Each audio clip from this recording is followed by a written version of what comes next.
Welcome back my YouTube channel. कैसी है मेरी यूट्यूब फैमिली? शुक्र है, अल्हम्दुलिल्लाह मैं बिल्कुल ठीक हूँ। और आज का व्लॉग है काफ़ी इंटरेस्टिंग, थोड़ा सा बहुत ज़्यादा बिजी भी रहा है आज का दिन मेरा। तो मैंने सोचा क्यों ना आप लोगों के साथ शेयर की जाए, क्योंकि वीडियो तो मैं बना ही रही थी। तो ये है सुबह सुबह का टाइम और मैं बना रही थी, बरीरा के स्कूल में थी पार्टी, ईद की पार्टी थी। तो मैं उनके लिए बना रही थी। मुझे समझ में नहीं आ रहा था क्या बना के दूँ, क्योंकि टीचर ना लिख कर नहीं देती हैं कि ये लेकर आना है, बस बोल देती हैं कि वन डिश बना के लेकर आ जाइएगा। तो मैंने सोचा ये थोड़ा सा चिकन रखा हुआ था, तो क्यों ना इसको जिंगर थोड़ा क्रिस्पी टाइप का बनाकर उसको जिंगर बर्गर के स्टाइल में बनाकर दे दूँ। तो ये कि बरीरा को बहुत ही पसंद है जिंगर बर्गर, लेकिन यह कि बाहर का मैंने घर का बना के दिया था, इसको ये भी पसंद आया था। फिलहाल तो रात तक तो मैं यही सोचती रही कि मैं क्या बना के दूंगी, लेकिन ये है कि मैंने बोला चलो इतना तो सामान है कि ये चीज़ें बन जाएंगी। लेकिन इसका सामान कंप्लीट नहीं रखा हुआ था, क्योंकि जिंगर बर्गर के अंदर मैं जो कोटिंग करती हूँ ना, वो चावल का आटा, मैदा और कॉर्नफ्लोर की करती हूँ। लेकिन चावल का आटा मेरे पास था नहीं। फिलहाल मैंने कॉर्नफ्लोर और मैदे की कोटिंग करी। उसके अंदर थोड़ी सी पिसी मिर्च, काली मिर्च और नमक वगैरह ऐड करके उसकी कोटिंग कर दी थी। इसका भी क्रिस्पी काफ़ी अच्छा बन गया था। और बाकी जो इसका जो मैदा और कॉर्नफ्लोर की जो कोटिंग बची थी ना, मैंने उसके अंदर फ्राइज़ वगैरह मिक्स करके फ़्राइज़ भी फ्राई कर ली थी, और जो फ्राइज़ थी ना वो भी काफ़ी अच्छी क्रिस्पी हो गई थी। बन के अंदर मैंने मायोनीस और हल्का हल्का केचप लगा के मैंने बस जो ये जिंगर ये जो बोटियाँ वगैरह बनाई थी ना छोटी छोटी सी, तो बस मैंने इसके अंदर ये रख दी थी। तो बच्चों के हिसाब से छोटा सा मिनी जिंगर बर्गर बन गया था, तो बरीरा बड़े खुश हो गई थी। ये कि मैंने 4 पीस कर दिए थे, तो थोड़ी थोड़ी और लेस दे दिया था, जूस दे दिया था। तो ये कि उसकी पार्टी के लिए ये काफ़ी इनफ हो गया था। जो मेरे चैनल पे न्यू है वो जल्दी से मेरे चैनल को सब्सक्राइब कर दें और लाइक फ़ौरन कर दिया करें। लाइक से कुछ नहीं होता, जल्दी जल्दी लाइक कर दें और कमेंट्स करके बताएं आप लोगों को व्लॉग कैसा लग रहा है। और बस ये कि जिंगर वगैरह जो देखे मैं आप लोगों को दिखा दूँगी क्रिस्पी कैसे बना है, और मैंने थोड़ा सा हल्की आंच पे भी कर लिया था ताकि ये अच्छे तरीके से गल जाए। और भाई शादी की तैयारियां चल रही हैं, बहुत ज़्यादा मसरूफियात है। जबकि शादी की तैयारियों में शादी की मसरूफियात होती है, लेकिन हमारे लिए तो ये है कि हम सिलाइयाँ कर कर के थक गए हैं। सिलाइयाँ भी हैं और घर की भी, मतलब अब ये कि बच्चों के कपड़े स्टिच कर रही हूँ, अपने कर रही हूँ, तो आप लोगों के साथ भी शेयर करती रहूँगी थोड़ा बहुत, या तो शॉर्ट वीडियो में मिलेगा या तो लॉन्ग वीडियो में मिलेगा आप लोगों के साथ। जैसे कि लास्ट वीडियो के अंदर मैंने आप लोगों के साथ अपनी मेहंदी माइयों की फ्रॉक आप लोगों के साथ शेयर करी थी कि मैंने अपना जो सूट है वो किस तरीके से तैयार किया है। और नेक्स्ट वीडियो में इंशाल्लाह मैं बरीरा अब्रिश वानिया की जो मैंने शरारा बनाया था माइयों का, वो शेयर करूँगी। और बारात वलीमे का ये है कि बारात वलीमे की जो सूट की डिटेल है वो इंशाल्लाह मैं आपको शादी के बाद सूट दिखाऊँगी। लेकिन ये है कि स्टिच करके तो नहीं दिखा सकूँगी अभी, क्योंकि अभी बहुत ज़्यादा काम है और बिल्कुल भी टाइम ही नहीं मिल पा रहा कि मोबाइल यूज़ किया जाए। तो ये कि मैं चाह नहीं रही हूँ कि मेरा व्लॉग रुके, व्लॉग भी चलता रहे, आप लोगों के साथ शेयरिंग भी चलती रहे कि क्या हो रहा है लाइफ में। चलें, आप लोगों को ये तो बता ही दिया है कि घर में हो रही है शादी, लेकिन शादी किसकी हो रही है ये भी बता देती हूँ। शादी हो रही है मेरी नंद की बेटी की, मतलब कि इमरान की, मेरी जो शौहर है उनकी भांजी की। तो उनकी शादी हो रही है। समझो हमारे जो कहते हैं ना पीढ़ी जो स्टार्ट हुई होती है, दूसरी पीढ़ी स्टार्ट हो गई है, और काफ़ी मज़ा आने वाला है शादी में। बहुत इंजॉय करेंगे क्योंकि साद वानिया तो बहुत ज़्यादा एक्साइटेड है, क्योंकि उनकी फ़र्स्ट कज़न की शादी है और बहुत मज़ा आएगा शादी में इंशाल्लाह।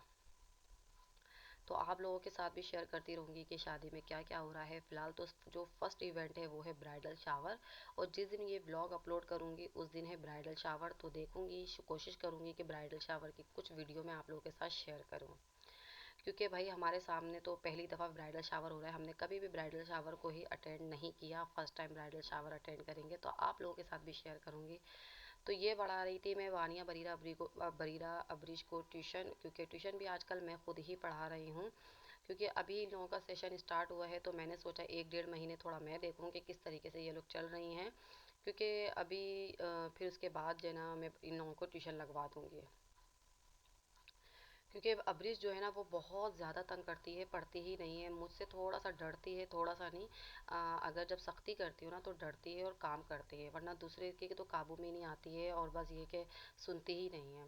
और अगर कोई डांट दे तो इतना मुंह बना लेती है कि जो काम करती है होती है ना वो भी छोड़ देती है।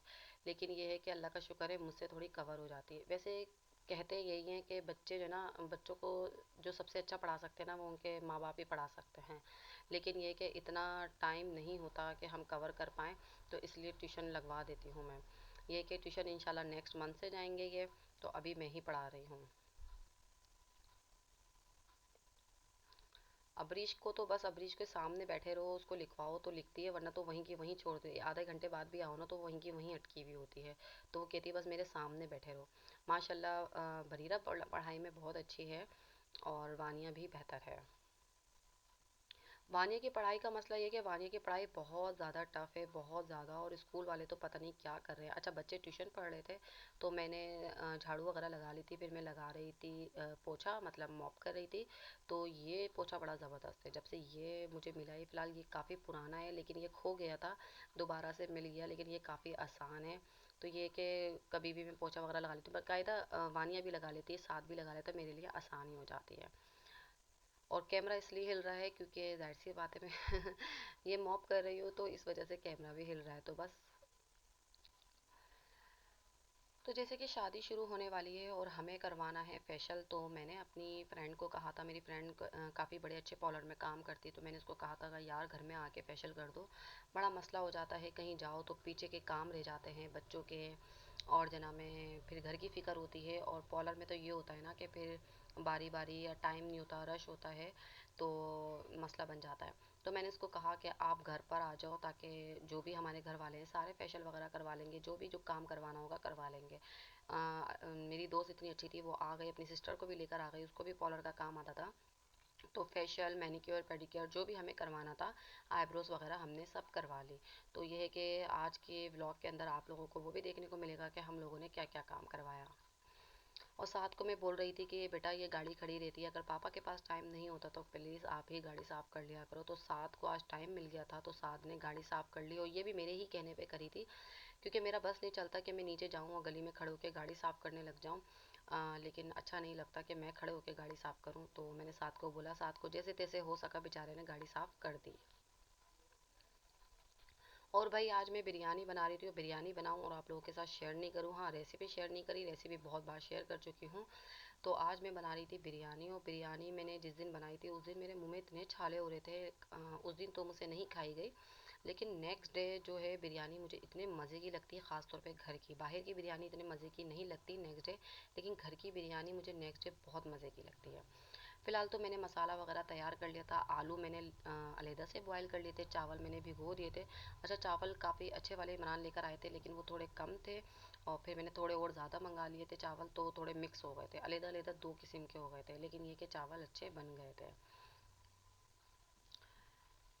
मैंने बना लिया था सैलेड, और सैलेड के अंदर मैंने नींबू छिड़का और रायता वगैरह भी बना लिया था, क्योंकि मुझे बिरयानी जब बनाती हूँ तो सैलेड हो, सलाद भी साथ में हो, रायता भी साथ में हो, तो मज़ा ही कुछ और है।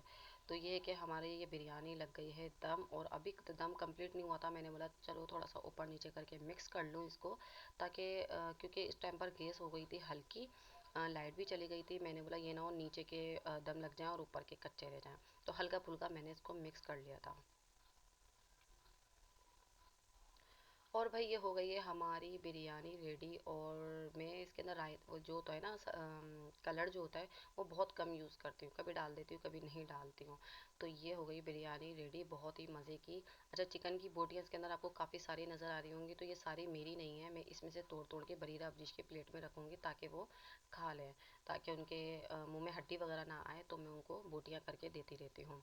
फ़िलहाल तो बिरयानी का एक बाइट आपके लिए, जो कि मैं खुद ही खा लेती हूँ। और जिस दिन बिरयानी बनती है तो उस दिन तो मुझे इतनी तेज़ भूख लग रही होती है, और मैं ये प्लेट भर के बैठ गई थी, और यकीन करें आधी प्लेट में ही मेरा पेट भर गया था। तो बस ये कि भूख बहुत तेज़ लगने लग जाती है। और यहाँ शुरू हो गया है हमारा फेशियल। मैंने अपनी फ्रेंड को बुलाया था 5 बजे, और इसको यहाँ पे 10:30 बज गए थे। सबसे पहले तो सबसे लास्ट में मेरा मैनिक्योर पेडिक्योर हुआ, और फिर फेशियल हुआ। बाकी मेरी सिस्टर और भांजी और मेरी सास और मेरी देवरानी सभी ने यहीं पर ही फेशियल वगैरह करवाया, और सुकून से फेशियल भी हो गया था। आईब्रोज, मैनिक्योर पेडिक्योर जिसको जो काम करवाना था आराम से करवाया। मेरी फ्रेंड सारा सामान लेकर आई हुई थी, तसल्ली से हुआ, और बहुत ही ज़बरदस्त फेशियल किया माशाल्लाह से इसने। मुझे तो ऐसा लगता है कि पॉलर से ज़्यादा घर के अंदर अगर आप बुला के करवा लो ना तो ज़्यादा अच्छे तरीके से हो जाता है। हाँ, वो ये होता है कि काफ़ी सामान उनके पास नहीं होता, जैसे कि ये पेडिक्योर की जो मशीन वगैरह होती है वो नहीं होती, तो कोई बात नहीं। थोड़ा सा कहीं पर आसानी तो कहीं पर थोड़ा सा एडजस्ट करना पड़ता है। तो ये है कि मैंने पानी टब के अंदर जो गर्म पानी इन लोगों ने बोला था वो कर दिया था, और यहाँ पे ये मसाज वगैरह चल रहा है। तो ये कि काफ़ी सुकून हो गया था। और ये है नेक्स्ट डे मैं जा रही थी अपने हेयर कटिंग करवाने, तो मैंने बोला ये भी हाथ के हाथ काम हो जाए, क्योंकि हेयर कटिंग करवाना मुझे बहुत ज़्यादा ज़रूरी था, क्योंकि मैंने तकरीबन 8 महीने हो गए हेयर कट बिल्कुल नहीं लिया था, और मेरे नीचे से बाल हो जाते हैं रफ़। तो मुझे वो कटिंग स्टाइल लेना था, मुझे करवानी थी बटरफ्लाई कटिंग। तो मैंने इसलिए पॉलर जाके हेयर कट लिया। तो ये है आज का मेरा व्लॉग। आप लोगों को पसंद आए तो मेरा लुक भी देख लें कि हेयर कट मेरा कैसा था। आप लोगों को मेरा व्लॉग पसंद आए तो लाइक कीजिएगा, सब्सक्राइब करिएगा, अपना ख्याल रखिएगा। अल्लाह हाफिज़। आने वाले व्लॉग आप लोगों को शादी के मिलेंगे, तो जल्दी जल्दी मेरे चैनल को सब्सक्राइब कर लें, अपना ख्याल रखें। अल्लाह हाफिज़।